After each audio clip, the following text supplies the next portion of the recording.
So what are direct activities related to text? This isn't just one activity, but it's actually a variety of activities that get students to engage with the text that they are reading. So we're going to dive a little bit more into what this means. So there's actually two types of DARTs. There are reconstruction activities and there are analysis activities. Reconstruction activities are where students use a text that has been modified by the teacher. So the teacher has taken a text and they have changed something about it. So an example would be a student reconstructing a text by filling in missing words, phrases, or sentences in a text. An analysis activity is where students use unmodified texts, so texts that are just the way that they are. They have not been changed. And students segment the texts into different units of information, and then they label the segments. So what are the purpose of these activities? They're to help students remember information, to help students develop the main idea emphasized in a text, to increase motivation by involving students actively, and to encourage students to read actively and independently. So here are a few examples of different types. So we have the first one here, which is a reconstructive activity. And this is an activity where students fill in missing words.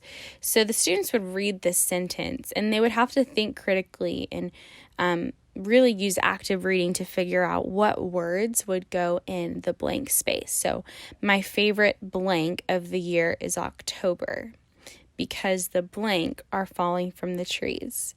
So a student would have to think about, okay, that would be a month of the year, and because the leaves are falling from the trees. And just by doing that, the student is automatically having to think more critically about the text than if they were just reading it.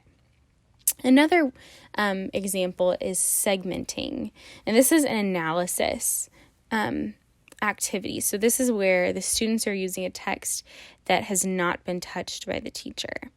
Segmenting could look like many different ways, but one example is by making a chart of different characters in a story. So here I have Snow White and the evil stepmother and some different columns: kind, boy, girl, talks to animals. The students can go through and analyze what different qualities the characters have. And then labeling. This is the one that we will be doing together.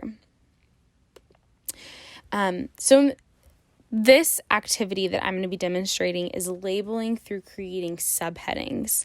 And it's important that you define what a subheading is for a student if you're using this activity. And a subheading is a heading given to a subsection of a piece of writing. So you would explain to your students that a subheading would go with each different paragraph of whatever they're reading. And it would kind of tell maybe the most important thing about that paragraph. So we're going to try it. So the first, so you would have a few different paragraphs for your students. It might be 3, it might be 5, it might be 10, it might be more, depending on the student's abilities. So the student would read this sentence: Jack wants to build a birdhouse. He gets some wood. He gets some nails and paint. His mom helps too. She gets a saw and a hammer. She gets a pencil and ruler. And the student would think about what was the most important part or what summarizes that paragraph. And they might say, for the subheading, Jack and his mom collect supplies to build a birdhouse. The next sentence, the student would create another subheading: birds fly into the birdhouse that they built. And then another subheading: Jack and his mom decide they need to build a bigger birdhouse. So by creating these subheadings, the student is able to continually stop and think about what they have comprehended. And then they could go back and read each subheading to create an overall summary of what they have read altogether. And this connects to the science of reading completely because it totally builds a student's ability to comprehend, first off, the segments of text and then the overall body of text that they might be reading. So these are 3 supplemental resources that I have come up with: a website, our textbook, and a worksheet. And then 3 different guiding questions for the student. Is it challenging to remember what you read right after you read it? Did you remember or comprehend the whole story better after creating subheadings for each paragraph? And was it hard to stop and pause after every paragraph to create a subheading? This is just some things you can go over with your students. Thanks so much for watching.